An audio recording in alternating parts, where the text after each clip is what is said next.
Hello.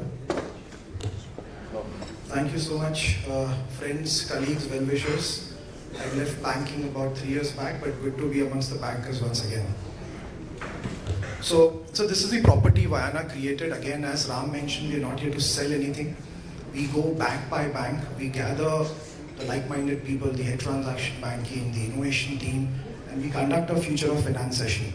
It kind of extends what Andre had mentioned and outlined in the initial part of the session. Okay, so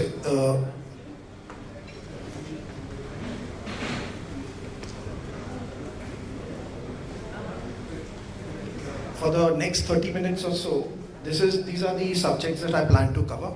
Apart from looking after emerging technologies platform division, I also act as the CEO of Vayana Trade Exchange, which is an IFSC entity licensed by GIFT City. Then we would move on to rapidly the future of finance. I would slightly move faster because basics have been covered by Andre well in his initial presentation. We will talk about the trends, building on what Andre mentioned. What are we seeing with respect to bank and digital assets in the global sphere? And what bankers would be more interested in the use cases. Some of the bankers who are here, I think the Maastricht Bank is here, RBL Bank is here. We've already done that session. So obviously you can switch it off, no problem. Couple of slides on Vayana Trade Exchange. This is a relatively new entity of Vayana registered in GIFT City. Just like Trade Receivable Electronic Discounting System, TREDS, which has gone popular in India. This particular initiative by GIFT caters to the cross-border part of the things. So TREDS at the moment is hitting about $1 billion kind of a volume on a monthly basis. This initiative has really started right now. We've done a flow of about $25 million. At any point of time, the current outstanding is about $3 million. The business that currently we are handling are India export-led business, wherein we have Indian exporters from 20 crores to about 300 crores coming and getting their invoices financed. The financiers are three types currently. These are mainland banks. As a matter of fact, Yes Bank and Federal Bank is registered with us as one of the financiers. We have GIFT City financiers there as well. But majority of the financing currently is happening by overseas financiers. These are factoring companies based in US, Singapore, Hong Kong. These are the major financiers. Back in December 2024, Government of India along with GIFT opened up the financier. We have got private credit now can come in and act as a financing entities as well. So funds who have share capital of about $5 million, these are trade funds, can come and take position on financing these export invoices. Why should you as a financier, you may be fund, there are some funds in the audience, there are majority banks there, there are factoring companies also in the audience. Why you should come on VTX, Vayana Trade Exchange and become a financier? So the segment which I'm talking about, typically 10 to about 200 crore companies. Most of the MNC banks do not want to invest in the infrastructure to cater to that. You may not want to invest in the origination capabilities, the follow-ups. So we will do that for you. I have an origination team about 10 to 15 people rapidly rising in most of the export clusters across the country. They will originate, they will facilitate the documentation. Because we are a regulated entity, we will do the KYC, KYB for you as well, which is a very painful area from an MSME perspective. Technology, banks will not adopt technology very easily. We being a fintech, a regulated fintech, we will have the latest technologies on the platform. So for example, onboarding on a real time, doing KYB on a real time basis. You will have such technologies immediately being implemented on our platform. From a trade funds perspective, for the audience who belong to the private credit, typically you guys deal with 2 years to about 3 years kind of a horizon asset. Lately, an investor class have come up which is looking for 180 days and below investor class. So we've done a first deal wherein we've done it for 9 months, and a lot of family offices and funds are approaching us for assets which are less than 180 days. Trade finance has no correlation to capital markets, so this is one such opportunity we can offer it to you guys. ITFS basis the December guidelines do not just allow factoring. I can do pre-shipment as well. So in case any of the banks are looking for generating pre-shipment finance assets which can move on to post-shipment, reach out to us. We can start doing that in a regulated manner. Neil has mentioned about import finance. We will closely work with the government to look if we can do something in the import finance as well. So quickly moving to future of finance, some disclaimers. Andre did mention about AI. For the next 15-20 minutes or so in my session, I will not be covering AI. Of course, AI is very important for future of finance, but I would not be covering it. Technology, Andre already mentioned, has nothing to do with crypto. I'm going to be talking about the technology. I'm going to keep it very simple. I will not be going too much in details. Again, a lot of bankers would ask me, I've been a banker myself, what are the volumes currently which is hitting up? So at the moment in this industry, the volumes are at POC stage. I'll be talking about that. It's a future technology. You will not see the volumes currently. So I think most of the bankers would have come across this BIS paper, which was further edited by Mr. Nandan Nilekani. This was April 2024. It outlined a vision for future of finance infrastructure from an India perspective. They aptly titled it Finternet. To me, my personal opinion is what Andre mentioned about what Web3 is all about. This is nothing but a new name, perhaps an acceptable name for a regulator from a India perspective. So I'm just quoting some of the points which have been mentioned in Finternet, the paper, and I will be expanding in my next few slides what's it all about. Again, a disclaimer, it's not going to happen in next 5 to 7 years. The parts of what is required in Finternet have started being building up. We at Vienna also have been at it for last 2 years. In fact, we are part of the Finternet Discord group amongst the first cohort participants as well. So the Finternet paper reads that using the new financial infrastructure, individuals and businesses would be able to transfer any financial assets, any amount, any point of time from any device to anywhere in the world in a cheap, secure and a near real-time basis. Financial assets can be money, shares, bonds, real estate or insurance contracts. And the most important thing which we have underlined is it will adhere to all the laws and regulations. So that's the vision which Nandan Nilekani of the Aadhaar fame outlined along with Mr. Augustine. By the way, Mr. Augustine is the Secretary General of BIS, Bank for International Settlements. But practically about more than 60 central banks are member of this BIS. So it's a credible white paper. This diagram is expanding on what Andre mentioned.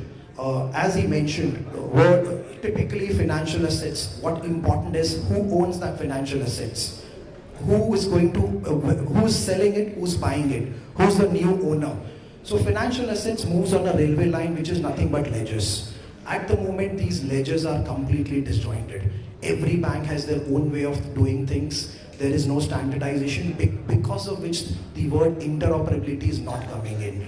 You really need to put band-aids between two systems so that they can work with each other and interoperate. The Finternet or the future of internet says that why don't everyone move on to DLT technology, because the standards of that are set. Okay, it's not necessary that you adopt the same chain. You can have your own chain, it can be private, it can be public. But because you're moving on to a common standard, the talking to each other will become very easy. At a global level or at the country level, perhaps there can be a chain of chains where a master ledger can keep on updating on a regular basis. When that happens, transfer of funds or what the vision of internet was can be achieved. By the way, in US, the land have already started get tokenized on the blockchain. Securities Act in EU and elsewhere have been passed, so a lot of it have already started happening. Analogy of this would be, if let's say you speak Telugu, I speak Hindi, for us we would need a translator. But what if all of us move to a dialect of Sanskrit? Okay, I'm not saying move to Sanskrit, but a dialect of Sanskrit, talking between each other will become very easy. So that's a vision of Finternet. We have with us people from Hedera. Hedera is a blockchain. The important thing which is required in a blockchain is a governing council. Shinhan Bank, Standard Bank, Aberdeen, Boeing, Dell, some of them are governance partners in Hedera. If you guys want to interact with the Hedera, I think Pankaj is here. Pankaj is here, so by all means, please feel to engage Pankaj on this. They've been supporting our build for over last 2 years. So very quickly, at the moment, if Maria, the user, has to buy shares anywhere in the world, typically 11 different steps are happening behind. It may be manual, it may be automated. In some of the countries which have advanced financial systems, it can happen more or less on automated manner. But in other countries, in a global context, these are typically manual. When the Finternet comes in, it'll be just one entry, which is, I want to buy. If it matches my criteria, the buying happens. The settlement, because it's the money movement also is happening on the same digital currency ledger, will automatically move on an atomic basis between the two banks, the seller and the banker and the buying banks. Perhaps end of the day or on a real-time basis using CBDC rails, the settlement can happen. So obviously, again, disclaimer, it's not going to happen overnight. We are moving towards it.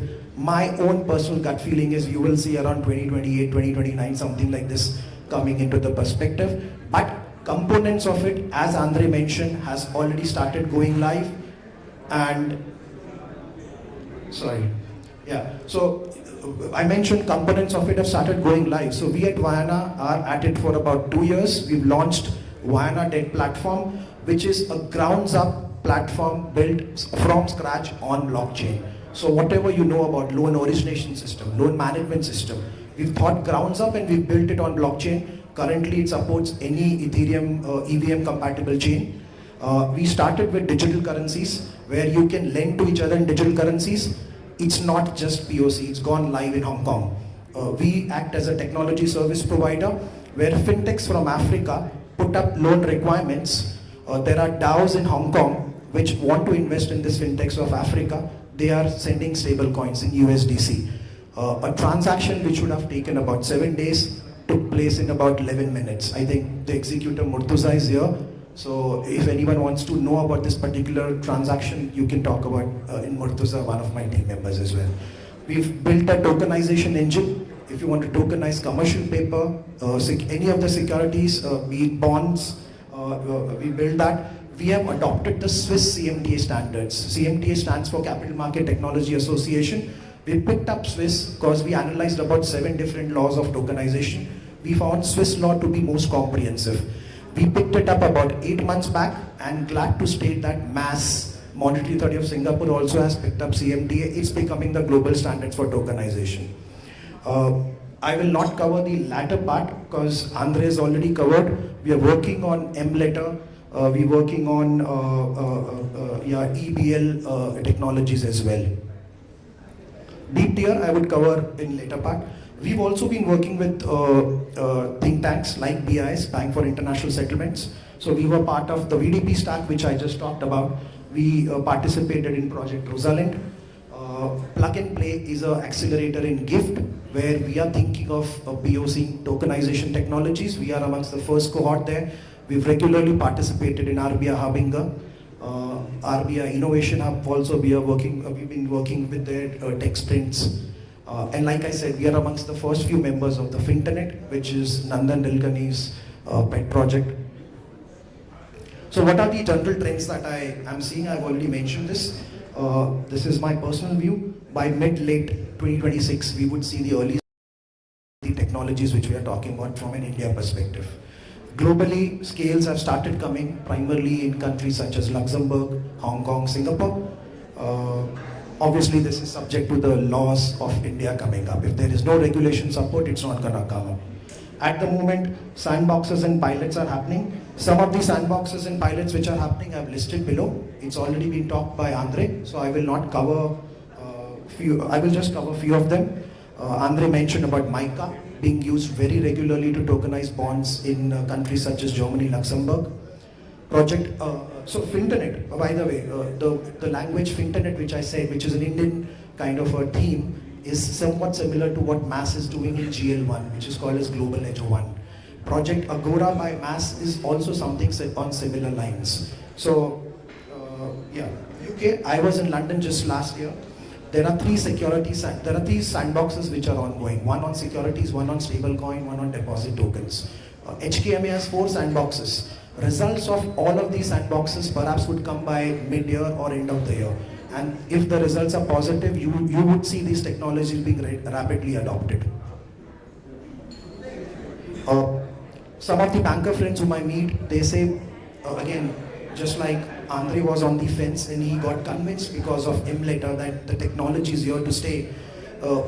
They communicate that for over 10 years blockchain is there, nothing has happened, there are no volumes. Which is where on the right hand side, apologies for the errors in the alignment, what you see is the last year's data. All of it was perhaps zero or zilch. In a year's time, it has just picked up in billions. In fact, I remember US Treasuries just happening 6 months back, it's already cost about 3 billion. And in fact, in every 15 days, $1 billion is added to the tokenization of US securities. I think a lot of friends ask me, what is tokenization? We've been talking about tokenization. There are some crazy definitions on YouTube, but to me, it is nothing but demat on steroids. So currently, if an equity share comes and resides in your demat, nothing you can do with it, only you can sell it. Imagine if that demat which resides in your demat account gets a programmability option, wherein you can feed in that, okay, automatically if I'm transferring that, if the buyer is not a KYC or a compliant person, it will not get transferred.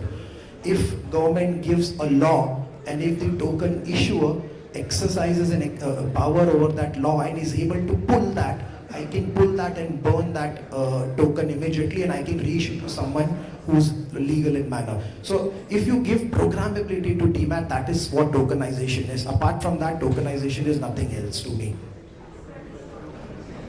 One thing important to see this, and this is Citibank data, they believe by 2030, 1 trillion of trade finance will be tokenized. So again, this is not my data or Swift data, it's a Citibank data. You would ask, are CBDCs on DLT? This is research done by Swift, a credible organization. They interviewed major of the central bankers who are working on CBDCs. 50% of them have finalized blockchain/DLT as the technology to implement CBDC. So a lot of central banks would say, no, we are not on DLT. It's okay, you are the rest 50%, but 50% in the world, CBDCs would be DLT.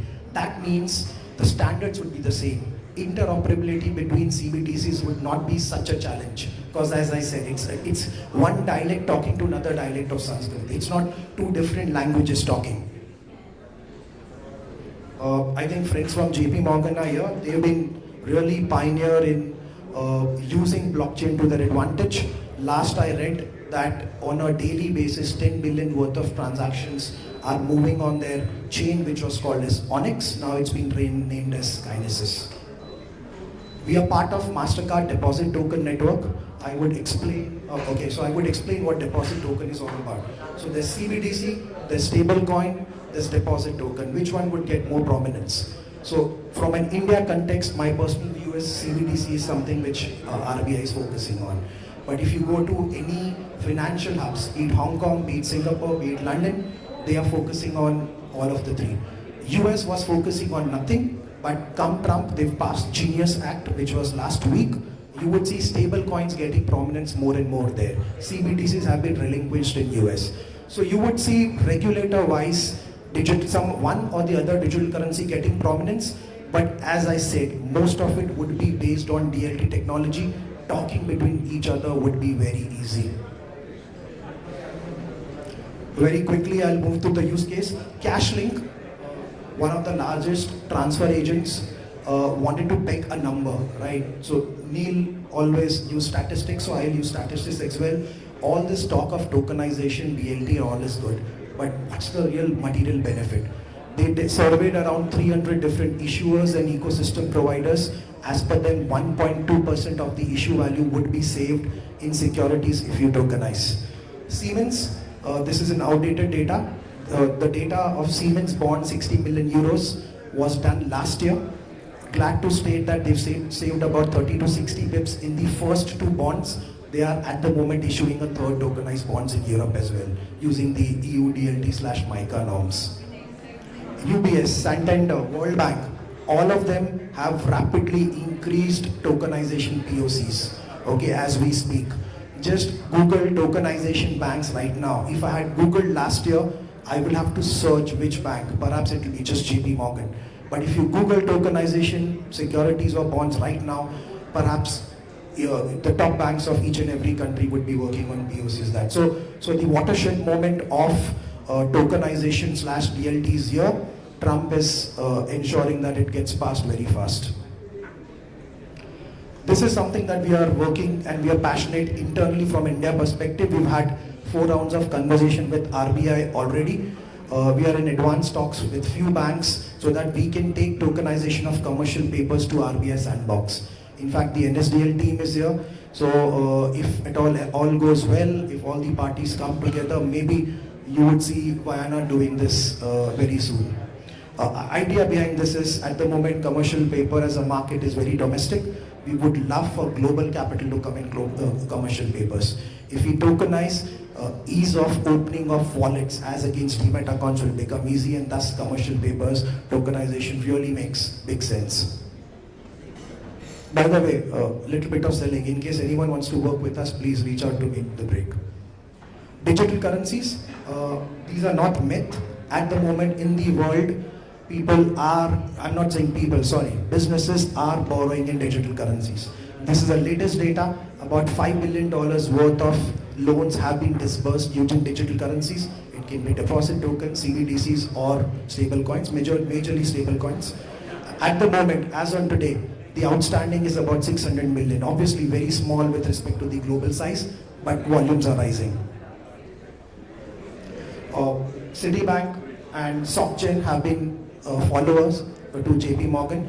The concept of Finternet, which I talked about, they've implemented that in their ecosystem currently. So all the users of Citibank of the select countries can access the closed loop Finternet. So again, India calls it Finternet, SocGen calls it SG Forge, Citi calls it Citibank Digital Asset Platform.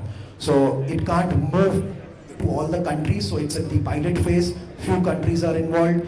I know few banks, I would not take few name of those banks, but they're using it for cash management as well. So currently global pooling happens on a notional basis or hard dollar basis. Hypothetical example, Apple wants to pool all the 60 countries' funds in one location so that the CFO can take decision as to what has to be done for what funds for the next week. At the moment, one of the banks is using DLT movement because the movement of the money is almost on a real-time basis. They're using it for cash management as well. This is something we are very passionate about. Using a tokenization, perhaps the obligation at the Suzuki level or in the vendor finance, you can fractionalize it, and not just the tier 1 supplier. Tier 2 supplier, tier 3 supplier can be benefited. So the obligation of Suzuki, which is let's say 100 rupees, can be fractionalized. The tier 1 can use it 60 rupees, tier 2 can use 20 rupees, tier 3 can use 20 rupees. So in case any of the banks really have an ambition to go deep tier, fund those deep tiers in supply chain, please engage us. Using this technology, now it's possible. M-letter has been talked by Andre a lot. I will skip this. Yeah, I would skip this. I have to make Federal Bank, I have to add here, because Federal Bank has been one of the early adopters of M-letter apart from ICICI. So certainly, Sanjay, I will add Federal Bank here as well. We just don't bring the technology. We've got informal and formal partnerships as well. I mentioned we are part of MasterCard Deposit Token Network. So if any bank wants to do POCs in deposit tokens, we are part of the MasterCard Deposit Token. By the way, Visa has also started a deposit token network. We work with multiple chains. One of our chains is Hedera, and they have helped us a lot. Hedera guys are here. So they have public as well as both private chain. So if you have preference for private chain, we can get on board a private chain.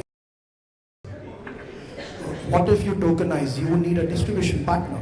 Not all investors are ready for digital asset acceptance, which is why we have an informal tie-up with Ajax, one of the largest digital asset distributor. We have informal tie-up with Circle as well. Anyone wants to experiment with stable coins. Again, a disclaimer, We are merely a technology service provider. We don't do any other functions apart from that. Thank you so much. If it's an easy question, I'll take a couple of questions. So I think nobody understood what I chatted, no questions. How is tokenization picking up from the Indian framework? So from an Indian framework, currently there are talks that RBI is experimenting with tokenization of GSECs. They're already experimenting with tokenization of commercial papers. There are a couple of companies, including us, in GIFT trying to influence tokenization laws, but these are early green shoots at best. It's going to take regulatory clarity to come in tokenization, which I'm assuming should come very soon. Again, I've been wrong before, but if that comes, that is where tokenization as a philosophy will pick up in India. Elsewhere, which are the pockets where the volumes are growing, as I mentioned, Singapore, Hong Kong, EU in particular, Luxembourg, Germany, because they have Switzerland, they have clear laws of tokenization and secondary market selling of tokenization as well.